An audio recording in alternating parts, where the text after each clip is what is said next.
turkeys are the ultimate in free-range organic food. Can you tell us a little bit more about how to use the whole bird?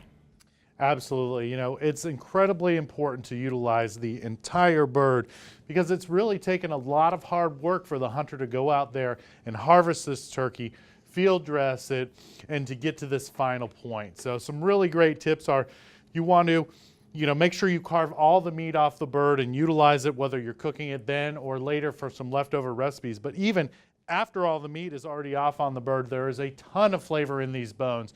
I would put them in a large stock pot with some onions, some celery, and some carrots, and cook it down and make a wonderful stock or broth that we can then cool down later and use in many other recipes to give some incredible flavor. So again, the importance of utilizing the entire bird cannot be understated.